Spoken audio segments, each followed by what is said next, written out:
E aí pessoal, bem-vindos ao canal Civilização Brasileira. Nesse vídeo vamos falar um pouquinho sobre junho, o mês das festas.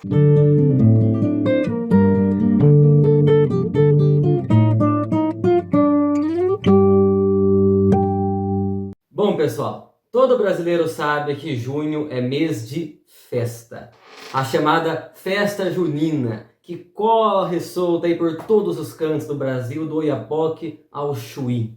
É como se o povo brasileiro, tão acostumado aí com o calor dos trópicos, se revoltasse, se rebelasse contra esse advento do inverno a partir de festas, né? A partir de comemorações aí por todo o nosso país. E pessoal, essa festa junina surgiu como? Obviamente, o seu motivo base é um motivo religioso.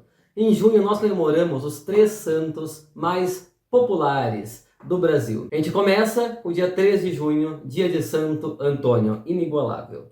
Depois, 24 de junho, dia de São João Batista. E dia 29 de junho, dia de São Pedro e São Paulo. Tô até aqui bem escondidinho com a imagem de São Paulo, que eu tenho um santo de devoção minha, mas que São Paulo acaba sendo obscurecido aí. Não é um santo de devoção muito popular aqui no Brasil. 29 de junho é sobretudo o dia de São Pedro para o nosso povo. E vejam, pelo calendário litúrgico ainda há a possibilidade de Corpus Christi e de Pentecostes, ou seja, da festa do divino, caírem também em junho. Então junho vira um super mês de festa.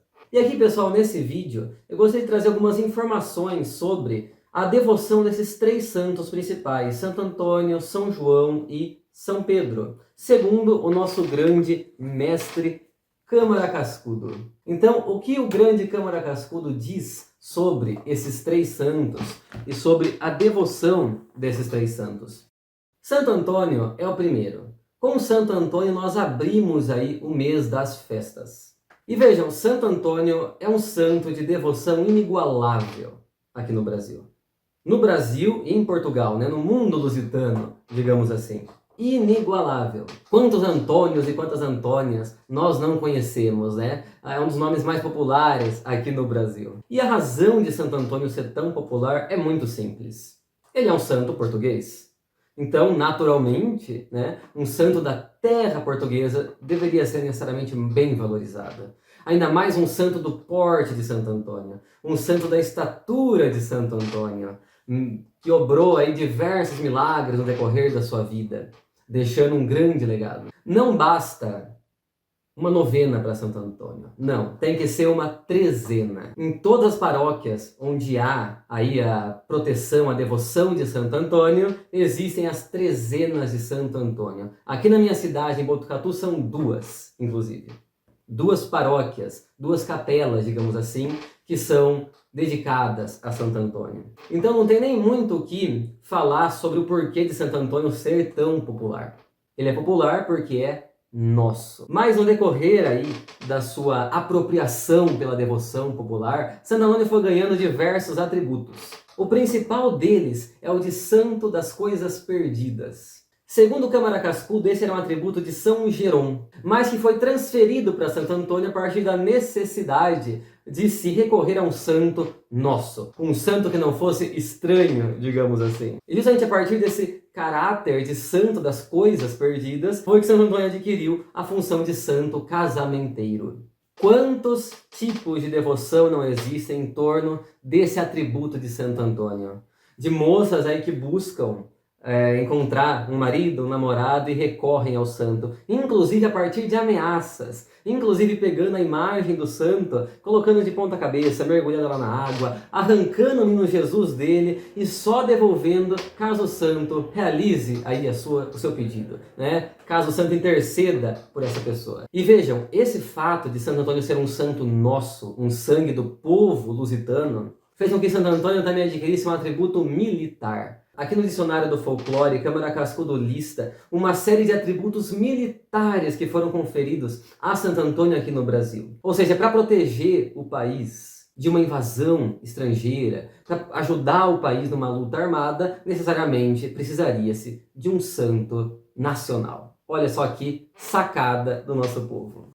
Então vamos para São Pedro, o nosso primeiro Papa, antes de entrar em São João. Eu acredito que o que chama a atenção em São Pedro é justamente a sua humanidade. Ou seja, os erros que São Pedro comete na Bíblia, as lapadas que ele leva de Jesus vez ou outra, é justamente isso, eu acredito, que chama atenção nas pessoas, a humanidade de São Pedro. Muito mais do que o fato dele ser padroeiro dos pescadores, o que também é bem popular aqui no Brasil, é bem utilizado aqui no Brasil pelo povo, e também dos chaveiros, ou porteiro do céu, e outro tipo de coisa. Câmara Cascudo aqui traz um dado muito curioso sobre essa humanidade de São Pedro que chama a atenção do povo.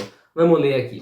São Pedro, discípulo, santo chaveiro, primeiro papa, festejado a 29 de junho, juntamente com São Paulo. Aparece nas histórias populares como personagem astuto, finório, espécie de Pedro Malas Artes, com maior dignidade, mas desenvoltura idêntica. De sua simplicidade e boa-fé, espontânea credulidade, visíveis no Novo Testamento, o povo tornou uma expressão curiosa, que ora se liberta de circunstâncias aflitivas ou difíceis com imperturbável sangue frio, ou resolve essas situações com processos não muito ortodoxos, mas perdoados pela indulgência de Jesus Cristo, seu companheiro nas jornadas. Eu acredito que é justamente por isso que São Pedro ele é preferido no lugar de São Paulo. Porque fala muito sobre o tipo de catolicismo que nós desenvolvemos aqui no Brasil. Um catolicismo muito mestiço, um catolicismo muito lírico, herdade de Portugal, mas aqui elevado à 10ª potência. São Paulo tem uma imagem, uma postura muito mais séria, muito mais ortodoxa. Enquanto São Pedro parece justamente o contrário. Muito curioso, não? Enfim, vamos ao grande São João, o primo de Jesus. Sobre São João daria um vídeo inteiro ou 10 vídeos inteiros, porque tem muita questão em torno de São João. O povo se apropriou de São João de um jeito e tingiu ele de tantas cores que é impossível a gente falar tudo sobre ele num único vídeo, mas aqui a gente dá uma pincelada. A festa de São João, no dia 24 de junho, é a festa da colheita. Solstício de verão no hemisfério norte, solstício de inverno no hemisfério sul. E justamente essa sobreposição das festas católicas sobre essas festividades antigas, pagãs, perdidas no tempo, mergulhadas na intra-história da humanidade, é o que torna a fé católica tão orgânica, tão arraigada, tão enraizada na mentalidade, tão enraizada no solo. No caso de São João, justamente acredito por causa da questão também da festividade da colheita, etc., como eu falei, o povo acrescentou uma série de características, de atributos que pouco tem a ver com ele. Olha só que coisa curiosa, eu vou ler o que Câmara Cascudo escreve aqui. Pregador de alta moral, áspero, intolerante, ascético, São João é festejado com as alegrias transbordantes de um Deus amável e dionisíaco, com farta alimentação, músicas, danças, bebidas, e uma marcada tendência sexual nas comemorações populares, adivinhações para casamento, banhos coletivos pela madrugada, prognósticos de futuro, anúncio da morte no curso do ano próximo.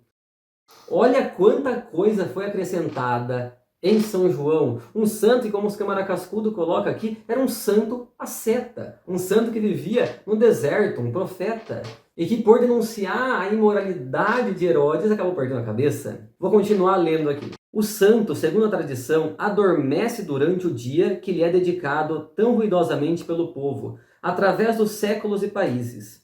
Se ele estiver acordado, vendo o clarão das fogueiras acesas em sua honra, não resistirá ao desejo de descer do céu para acompanhar a oblação, e o mundo acabará pelo fogo. Para vocês verem como essa festa é tradicionalíssima aqui no Brasil, inclusive com o costume de se acender a fogueira, o Câmara Cascudo menciona aqui um relato do jesuíta Fernão Cardan de 1583, ou seja, século XVI, bem no início do nosso país, onde os indígenas acendiam a fogueira na festa de São João e brincavam, se divertiam ali em torno da fogueira. Olha que coisa curiosa, pessoal. Olha que coisa linda. A forma como nós, brasileiros e portugueses também, temos essa tendência a humanizar cada vez mais os santos, a humanizar cada vez mais Jesus, Maria, a fé, tornando ela cada vez mais pessoal. A gente tem essa tendência a personalizar cada vez mais a fé, as coisas divinas. Como isso torna a nossa fé bonita? Como isso torna a nossa fé colorida, radiante? Eu ainda quero fazer aqui mais vídeos sobre a importância da fé católica para o desenvolvimento da cultura brasileira, que é fundamental, simplesmente é basilar, é a base da nossa cultura. A base da nossa cultura é católica. Por isso é muito importante a gente conhecer as tradições do nosso povo, e não como antropólogos externos que olham para elas como coisas curiosas, mas não, a gente tem que conhecer essas tradições para a gente mergulhar nelas, para a gente mantê-las vivas, para a gente conservar elas, porque vejam só, são tradições que nos ligam ao princípio do nosso país, à gênese da nossa brasilidade. Olha que coisa linda! Esse vídeo é para sair no dia de São Pedro e São Paulo. Não sei se eu vou conseguir. Caso não consiga, eu deixo atrasado mesmo. Feliz dia de São Pedro e São Paulo para vocês inscritos no canal. Se você gostou desse vídeo, dê um joinha, comente, compartilhe com seus amigos e se inscreva no canal, é lógico. Até a próxima, pessoal!